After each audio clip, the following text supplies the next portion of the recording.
संजय शर्मा, आप देख रहे हैं 4PM न्यूज नेटवर्क। पीएफआई पे प्रतिबंध लग गया, भारत सरकार ने प्रतिबंध लगा दिया, गृह मंत्रालय ने प्रतिबंध लगा दिया। लग ही रहा था, पिछले दिनों से जो एक्टिविटी हो रही थी, पूरे देश भर में छापे मारे जा रहे थे और बहुत सारा लिटरेचर भी मिला। और अगर गृह मंत्रालय के जो सोर्सेज हैं और जो पुलिस के सोर्सेज हैं उस पर भरोसा करें तो एक खतरनाक साजिश भी थी। अच्छा हुआ कि इस तरह का अगर कोई भी व्यक्ति देश के अंदर अगर ये सपने में भी सोचता है कि भारत को वो तोड़ लेगा, भारत के अंदर वो नफरत फैला देगा, तो प्रतिबंध लगना चाहिए। कांग्रेस ने तत्काल कहा कि भाई जब पीएफआई पे प्रतिबंध लग गया तो आरएसएस पर भी प्रतिबंध लगना चाहिए, राष्ट्रीय स्वयंसेवक संघ पे भी प्रतिबंध लगना चाहिए, क्योंकि संघ ने भी पिछले दिनों में जो घटनाएं की हैं वो किसी भी समाज में विघटन से, समाज में नफरत फैलाने से कम नहीं। अब मैं ये सोच रहा था कि पीएफआई पे जो प्रतिबंध लगाया है ये जेन्युइन है, सही है, लेकिन आज का माहौल ऐसा है ना कि आप कह नहीं सकते। अगर आपको लग भी रहा है कि भाई ये पॉलिटिकल है, लेकिन आप कह देंगे तो तुरंत आप राष्ट्र विरोधी हो जाएंगे, आपको पाकिस्तान भेज दिया जाएगा, आपको गाली वाली शुरू हो जाएंगी। मैं उन सब विवाद में नहीं पड़ता। अगर पीएफआई पे प्रतिबंध है, सबूत है, तो बिल्कुल सही लगा, किसी को भी इजाज़त नहीं देनी चाहिए। और मैं ये भी मानता हूँ कि जो मस्जिद पर चढ़ के झंडे फहराते हैं, जो हाथ में तलवार लेके, त्रिशूल लेके किसी भी अखलाक को, किसी भी पहलू खान को मारती हैं, उन मानसिकता पे भी प्रतिबंध लगना चाहिए। ये देश महात्मा बुद्ध का देश है, यहाँ हिंसा की कोई जगह नहीं होनी चाहिए। तो मैं पीएफआई के नहीं, लेकिन मैं कुछ और संदर्भों में आपको बताना चाहता हूँ। मायावती की सरकार थी और एक दिन अचानक प्रेस कॉन्फ्रेंस बुलाई गई, मैं भी उसका गवाह हूँ, इसलिए मैं आपको बता रहा हूँ। और एक डीजीपी साहब हैं आजकल, जो रिटायर होने के बाद वो बहुत टिकट मांग रहे थे बीजेपी से और टिकट मिला नहीं था उनको, तो आजकल वो टीवी चैनलों पे वो बीजेपी के प्रवक्ता की तरह रूप में बात करते हैं।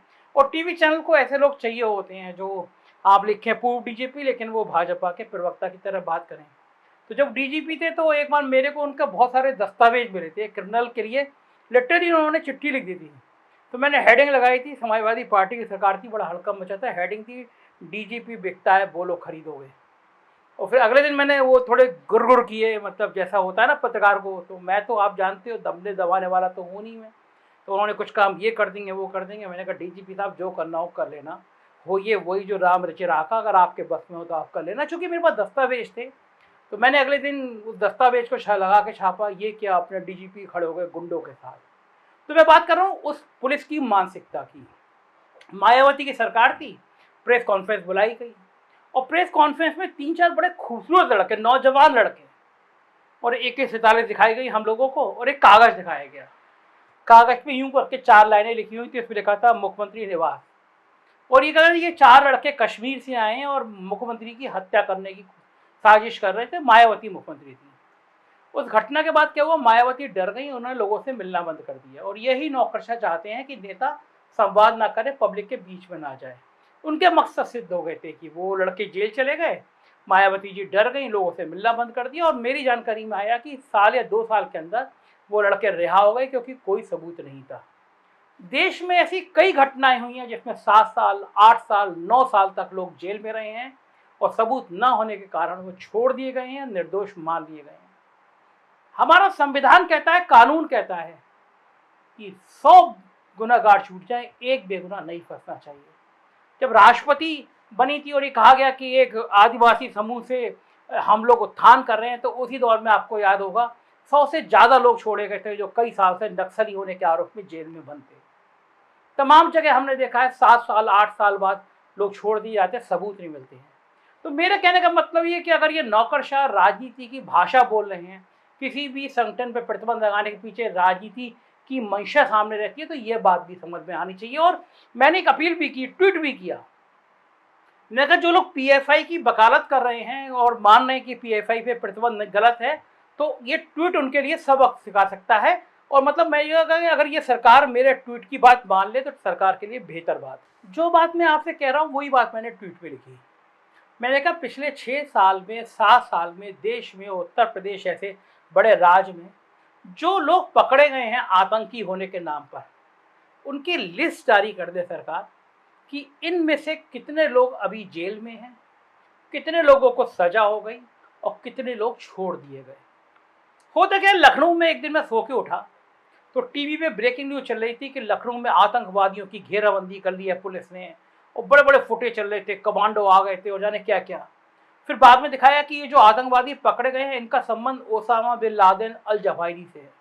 तो मेरी सब नींद भी उड़ गई। मुझे लगा कि अब जो इनके यहाँ छापा पड़ेगा तो इनके यहाँ से मोर्टार निकलेंगे, लॉन्चर निकलेंगे। भाई जो ओसामा बिन लादेन का आदमी होगा, जो अल जवाहिरी का आदमी होगा, उसके यहाँ तो बड़ी बड़ी AK-47, AK-56, रॉकेट लॉन्चर। थोड़ी देर बाद मैंने देखा कि एक इतनी बड़ी पिस्टल, जो आप किसी भी थाने में चले जाइए तो हर थानेदार के पास उत्तर प्रदेश में 25-25 पिस्टल रहती है। जिस पे लगाना चाहता है उस पे दफा 25 में चालान कर देता है। ये बात मैं और आप सब जानते हैं कि पुलिस के पास ढेरों अवैध हथियार रहते हैं और निर्दोष लोग बुक कर दिए जाते हैं इस तरह तमंचे लगा के। तो जो ओसामा बिन लादेन का जो रिश्तेदार बता रही थी पुलिस, उसके पास में छोटी सी पिस्टल, और थोड़ी देर बाद देखा मैंने कुकर हाथ में लेके चले आ रहे हैं। उससे छोटा कुकर तो शायद मेरे ऑफिस में, दफ्तर में भी नहीं होगा। और कहा कि ये सब भी कुकर बम है, प्रेशर कुकर बम है। तो बाद में पता चला कि एक कुकर और एक पिस्टल पे एक लंबी चौड़ी कहानी। तो हमारे अफसर भी इस मामले में माहिर हैं। उनको लगता है कि सरकार का एंगल क्या है, और कोई अगर मौलाना करीम हो, सलीम हो, तो ये नाम सूट करते हैं कि बड़ा सा आप अगला पिछला बना दो, लंबी कहानी बना दो। तो अगर सरकार ये साबित कर देगी कि भाई 6 साल में हमने 344 लोग पकड़े और ये सबके सब जेल में हैं, तो अच्छा लगेगा, देश को भी अच्छा लगेगा। भाई आपने बड़ा काम किया कि 344 लोग, मैं संख्या केवल अनुमान के आधार पर बता रहा हूँ कि भाई आपने 344 लोग पकड़े और सब जेल में हैं क्योंकि आपने इतने पुख्ता सबूत जुटा दिए थे। लेकिन अगर 6 साल में 344 लोगों में से 300 लोग छोड़ दिए गए, 6 साल में से 300 लोगों के खिलाफ मुकदमा ही नहीं चल पाया क्योंकि सबूत नहीं थे, तो क्या उन पुलिस अफसरों पे भी कोई कार्रवाई होनी चाहिए जिन्होंने सरकार के, जिन्होंने पार्टी की, जिन्होंने राजनीतिक विचारधारा के तहत बेगुनाह लोगों को, बेकसूर लोगों को फंसाया। अगर आज PFI पे प्रतिबंध की बात को लोग विरोध कर रहे हैं तो ये भरोसा टूटने वाली बात है कि लोग क्यों ऐसा मान रहे हैं, क्यों सरकार पर सवाल उठा रहे हैं। और बात सही है कि अगर कोई भी आतंकी समूह हो, कोई भी ऐसी घटना कर रहा है जिससे देश में विद्वेष फैल रहा है, दो धर्मों के बीच में नफरत हो रही है, तो उस संगठन पर प्रतिबंध लगना ही चाहिए। ओवैसी ने कहा, आज ओवैसी ने कहा कि हम PFI की विचारधारा को बिल्कुल नहीं मानते, हम उस ख्याल से नहीं करते, लेकिन हम उस प्रतिबंध का विरोध करते हैं। और समाजवादी पार्टी के सांसद शफी उर रहमान वर्क, उन्होंने कसम खा ली है कि जब तक अखिलेश यादव का वो बेड़ा गर्क नहीं करा देंगे तब तक वो ऐसे बयान दे देंगे। उन्होंने तुरंत कह दिया PFI बिल्कुल निर्दोष है और उन पर गलत तरीके से फंसा दिया गया। ये एक सीमा से जाके ये सब भी नहीं होना चाहिए। मतलब इससे मैसेज ये जाता है कि भाई अगर आप मुस्लिम हैं तो आप गलत हैं, तब भी एक पार्टी आपको सपोर्ट करेगी। ये अब नहीं चल सकता क्योंकि देश की राजनीति बदल दी है भारतीय जनता पार्टी ने। बीजेपी ने वो गेम प्लान सेट कर दिया है कि अब कोई भी राजनीतिक दल सॉफ्ट हिंदुत्व की बात किए बिना सत्ता में नहीं आ सकता। यही संघ की जीत है और यही भारतीय जनता पार्टी की जीत है। दरअसल भारतीय जनता पार्टी का जब से देश में उभार हुआ तब से देश की राजनीति में, या यूं कहूं कि मैं समाज में एक अलग तरह की नेचर प्रवृत्ति का विकास हुआ है। मैं रोज पिछले इतिहास में ले जाता हूँ, आज फिर ले चलता हूँ। याद करिए 1986 का दौर और कांग्रेस की गलती, जब एक तरफ शाह बानो मामले पर राजीव गांधी की सरकार सुप्रीम कोर्ट का फैसला पलट रही थी और इसने भारतीय लोकतंत्र की तकदीर बदल दी। दुर्भाग्यशाली घटना थी। और उसकी दूसरी तरफ अयोध्या में बाबरी मस्जिद और राम जन्मभूमि परिसर में ताला खोला जा रहा था। दरअसल कांग्रेस हिंदुत्व की राजनीति करना चाहती थी, मुसलमानों को लुभाना चाहती थी। और इसी शाहबानो और अयोध्या में ताला खोलने के फैसले के साथ साथ भारत की राजनीति में एक नए शब्द का समावेश हुआ और नाम दिया गया उसका अल्पसंख्यक तुष्टीकरण। और इसी के साथ देश की राजनीति में महज 2 लोकसभा सीट जीतने वाली भारतीय जनता पार्टी के लिए असीम संभावना का दौर खुलने की जमीन तैयार है। फिर उसके बाद जो हुआ वो इतिहास है और इतिहास के साथ वर्तमान भी है कि भाजपा इस पिच में चौवे और छक्के लगाने लगी। भारतीय जनता पार्टी के उभार के साथ बहुसंख्यक तुष्टीकरण के एक नए दौर की शुरुआत हुई। इस दौर में वो सब कुछ किया जा रहा है जिससे समाज के बीच विघटन के हालात पैदा हो जाए, चाहे वो राम मंदिर आंदोलन के दरमियान और उसके बाद की सांप्रदायिक हिंसा का मामला हो, गुजरात दंगों पर राजनीतिक रोटी सेकने का मामला हो, शहरों और सड़कों के नाम बदलने का मामला हो, या कश्मीरी लड़कियों से शादी का झांसा देकर सांप्रदायिक उन्माद फैलाने के लिए व्हाट्सएप यूनिवर्सिटी के इस्तेमाल का मामला। हर जगह भाजपा अपनी चुनावी सफलता को सुनिश्चित करने के लिए हिंदू मुसलमान के नैरेटिव का सहारा लेने से कभी नहीं चूकती। खुद प्रधानमंत्री अपनी चुनावी सभा में जब कब्रिस्तान शमशान का जिक्र करने लगे, दंगाइयों की पहचान कपड़ों से करने की बात करने लगे, तो स्वाभाविक है कि इससे सांप्रदायिक तत्वों का मनोबल बढ़ेगा ही। आश्चर्यजनक बात यह है कि जब प्रधानमंत्री गुजरात के मुख्यमंत्री थे, तब दंगों के कारण कई देशों ने उनको वीजा देने से मना कर दिया था। ऐसे में लोगों को बहुत उम्मीद थी, बहुत भरोसा था, बड़ा यकीन था कि प्रधानमंत्री नरेंद्र मोदी अतीत से सबक लेकर अटल बिहारी वाजपेयी वाली लाइन को आगे बढ़ाएंगे, सर्वधर्म संभाव का माहौल बनाने में अपनी भूमिका अदा करेंगे। लेकिन हुआ उससे ठीक उल्टा। बल्कि मैं कहूं तो थोड़ा कड़वा शब्द है, बीजेपी के लोगों को थोड़ा बुरा लगेगा। लोग कहते हैं प्रधानमंत्री जी के लिए मत बोला करो, लेकिन निंदक नहीं राखी, आंगन कोटी छवा है। पत्रकार का काम सच बोलना है तो आप भी बोलेगा।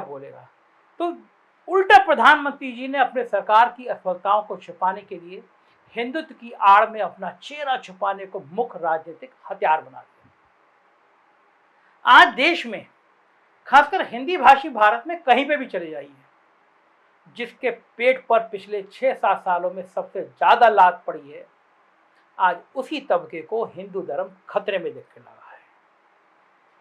दाल रोटी के लाले पड़े हैं, लेकिन लोगों की वोट प्राथमिकता में रोटी, कपड़ा, मकान, रोजी रोजगार, शिक्षा, स्वास्थ्य ये मुद्दे नहीं हैं।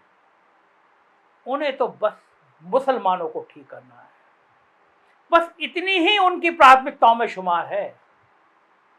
आज चाहे अर्थव्यवस्था रसातल में चली जाए, रुपया रिकॉर्ड स्तर से गिर रहा हो, स्कूल में मास्टर नहीं हो, अस्पताल में डॉक्टर सुविधाएं नहीं हो, दवाएं नहीं हो, बेरोजगारी और महंगाई चरम पर हो, लेकिन धर्म की अफीम इस ढंग से चटा दी गई है कि लोग सिर्फ और सिर्फ मुसलमानों को ठीक करने में लगे। उन्हें यह दिख ही नहीं रहा कि हिंदुत्व के नाम पर उनके हाथ में कटोरा थमाकर सारी दौलत अडानी और अंबानी के हाथ में लुटाया जा रही है, लुट रही है दौलत। यह दुनिया के किसी भी सब समाज में शायद ही संभव है कि बलात्कारियों को जेल से रिहा करवाकर उन्हें माला पहनाया जाए और कुछ लोग उस पर ताली पीटें। ताली इसलिए पीटी जा रही है क्योंकि पीड़ित का नाम बिल्किस बानो है।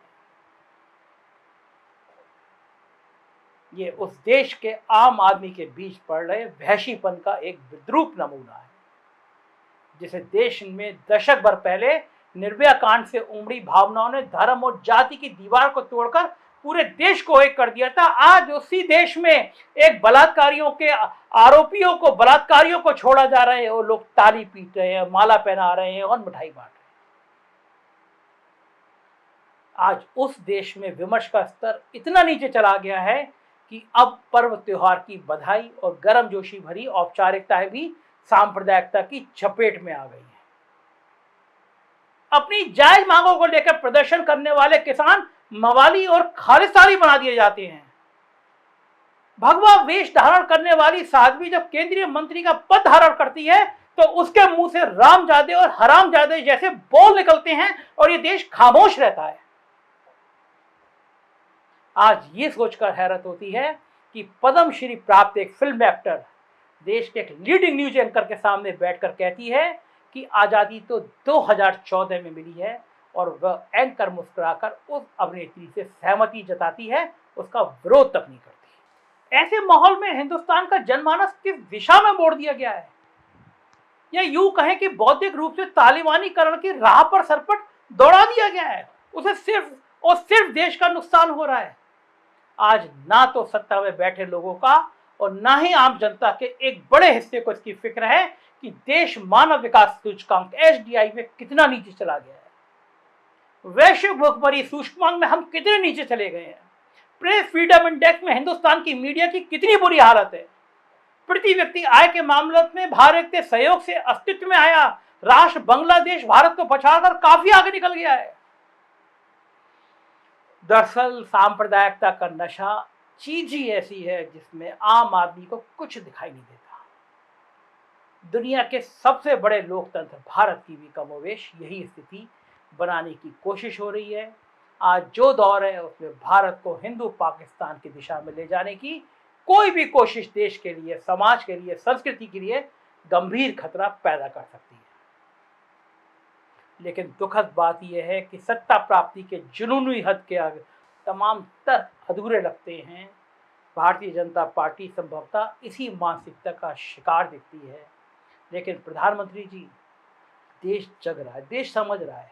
आज जब पीएफआई पे बैन लगा, प्रतिबंध लगा, उसके बाद अयोध्या में एक चौक का नाम लता मंगेशकर जी के नाम पर रखा गया। अच्छा है, लता मंगेशकर जी एक अंतर्राष्ट्रीय स्तर की गायिका थी, सम्मानित थी, लेकिन एक चौक के उद्घाटन के लिए प्रधानमंत्री जी राष्ट्र को संबोधन करने आ गए। मैं चौंका। एक चौक है, अयोध्या का चौक है, प्रधानमंत्री जी कह रहे हैं अयोध्या वासियों खुश हो जाइए, मंदिर बनने जा रहा है, चौक का उद्घाटन हो गया। देश का प्रधानमंत्री एक शहर के चौक की बात कर रहा है। क्यों? क्योंकि उस समय देश में रुपया सबसे ज्यादा नीचे स्तर तक गिर रहा है, 82 तक रेट पहुंचने वाला है। मतलब देश की अर्थव्यवस्था कूड़े के ढेर में जाने वाली है। तब क्या किया जा रहा है? तब पीएफआई पे प्रतिबंध लगाया जा रहा है। तब अयोध्या के चौक के चौराहे की गाथा देश के प्रधानमंत्री मंच से गा रहे हैं, क्योंकि आपको रुपए के गिरने का जुनून नहीं आना चाहिए, रुपए के गिरने की बात नहीं आनी चाहिए। आपको अयोध्या नजर आनी चाहिए।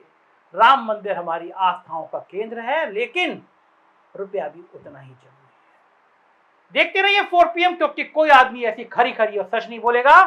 गोदी मीडिया बनेंगे तो कभी नहीं बोल पाएंगे, कभी नहीं सुन पाएंगे।